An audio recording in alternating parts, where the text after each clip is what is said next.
Magaalada Buulamareer ee gobolka Shabeellaha Hoose ayaa maanta waxaa ka dhacay qarax xooggan oo jugtiisa si weyn looga dareemay qaybo badan oo ka mid ah magaalada, kaasoo sababay cabsi iyo jahwareer soo food saaray shacabka ku dhaqan halkaasi. Qaraxa oo la sheegay inuu ka dhacay goob ganacsi oo mashquul badan ayaa dhacay xilli ay markaasi dadku ku jireen howlahooda caadiga ah ee nolol maalmeedka, waxaana markiiba goobta gaaray dadweyne iyo ganacsato isku dayay inay markaasi gurmad sameeyaan. Wararka hordhaca ah ayaa tilmaamaya in qaraxu uu ahaa mid si lama filaan ah u dhacay, iyadoo aan markaasi weli si rasmi ah loo xaqiijin khasaaraha rasmiga ah ee ka dhashay.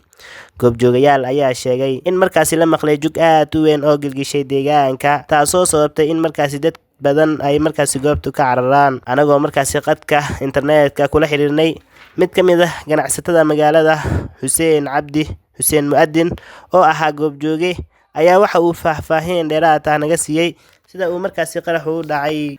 Ganacsade Xuseen Cabdi, kusoo dhawow Baakaay Media. si fiican aad iyo aad aan ugu dhawahay. Ganacsade, maxaad nooga sheegi kartaa qaraxa maanta ka dhacay magaalada Buulamareer? Goorme ayuusan markaasi qaraxu si rasmi ah u dhacay? Wallahi wuxuu dhacay abaar saacadu markay ahayd 8 saac iyo 40 daqiiqo ama 9 saac 20 daqiiqo dhiman ayuu qaraxa dhacay. Ganacsade, maxaase ka jiray goobta waqtigaasi?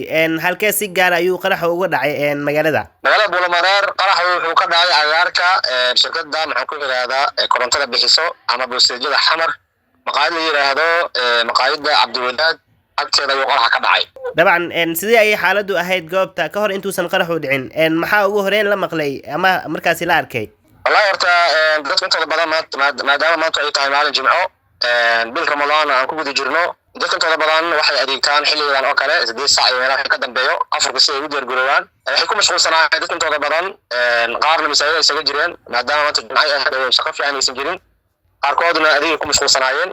marka qaraxa wuxuu dhacay adiga 8 saac iyo 40 daqiiqo. annaga inta badan masaajidka ku jirnay dhawaqiisna magaalada dhan ayaa laga maqlay. annaga masaajidka ku jirnay xitaa firarkiisa iyo dhagaxaanta oo jiingadaha soo duulduulay xitaa waxaa waaye qaar kamid ah laamiga kusoo dhaceen masaajidka iyo meesha qaraxa uu ka dhacayna yani waxay isu jiraan ilaa 20 ilaa 22 tallaabo. marka dhagaxaan ayaa la soo gaaray iyo firar oo masaajidka kusoo daatay. marka adiga magaalada oo dhan ayaana qarax laga maqlay, jugtiisa iyo dhawaqiisna aad ugu weynaa. Xuseenow, ma jiraan hanti ama dhismayaal oo markaasi burburay? horta ugu horreyn waxa dhacay ama dumay baalihii shirkadda korontada Muqdisho Power oo liicaayo derbiga sida ugu dhacay, iyo maqaayadii qaraxa yani hoosteeda ku duubnaa ama ku aasnaana ayada jiingadaha ayaa ka duulduulay. marka xitaa qaar kamid ah jiingadaha yani maqaayadii saarnaa meel ka fog ayuu ku dhacay, yani qaraxa sida u weynaa dartiis.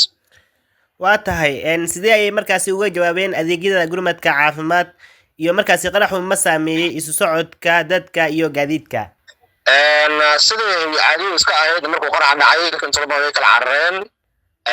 marka qaar kamid ah waxaa meel ku soo carareen, qaarna gurgiisa u cararay. dadkii meelaha ku dhawaana ganacsatada ahaa inkastoo xilli afurka dadku ay diyaarsanayeen ayuu ahaa qaraxa u dhacay mashquulna uu jiray. marka dadka qaarkood way carareen, dadka qaarkood maxaan ku iraadaa meelihii u dhawaa oo ay ku dhooban karaan ama ay kaga gaban karaan firarkiisa ayayna ku carareen.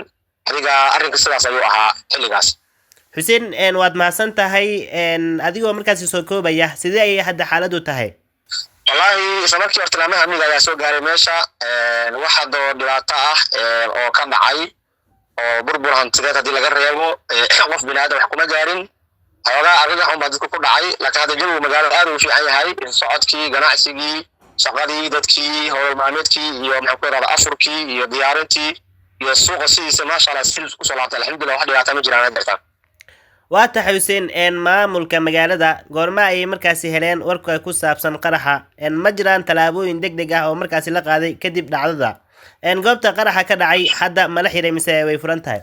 maasha Allah isla markii qaraxa markuu dhacay abaar 2 daqiiqo ama 5 daqiiqo iska dhe isla markii laamihii amniga soo gaareen way xaqiijiyeen dadka meesha dhoobnaa ay ka kala ceeriyeen. haddii yani wax kale meesha ku haysiin haddii kale yani dadka meesha laga kala cariyey ay ka kala carareen oo meesha laga dhaqaajiyey dadkii meesha dhoobnaa shacabkii.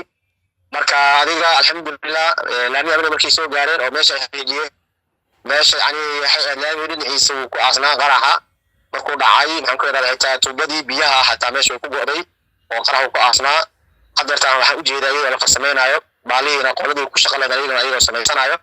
alxamdulilah kolley jawiga waa fiican yahay wax dhibaataa ma jiro magaalada sideeda hadda amnigeeda sida ugu soo laabtay wax hadda oo qof ama loo soo qabtay ama qof yacni oo tuun ama qof laga shikiyana ma jiraan dadku intoo badan waa dadka shacaba iska socdo oo maxaa kala mashquulsan nin walba isku mashquulsan laamiya amniga noo yimaadeen way xaqiijiyeen haddana hoosh sideeda u socota wax dhibaataana magaalada kama jiraan alxamdulilah ugu dambeyn sidee ayay markaasi cuqalada iyo waxgaradka uga qayb qaateen dejinta xaaladda magaalada alxamdulilah maanta magaalada hadda maadaama qarax u dhacay dadka intooda cabsi bay aad u muujiyeen laakiin hadda laamaha amniga iyo odayaashii iyo dadkii ganacsatada ahaa howlahooda shaqada yani gaar ay wataan alxamdulilah nin walba shaqadiisu ku mashquulsan yahay kii amni ahaa amnigiisu ku mashquulsan yahay kii ganacsato ahaa iyo kii oday ahaa ama darqameed ahaa hadda jawiga magaalada alxamdulilah aad iyo aad ayuu u fiican yahay wax dhibaato ah iyo wax dareen cabsi aan kama jiraan alxamdulilah waa mahadsantahay xuseen kaasi wuxuu ahaa xuseen cabdi oo ka mid ah ganacsatada magaalada kana mid ah goobjoogayaasha qaraxa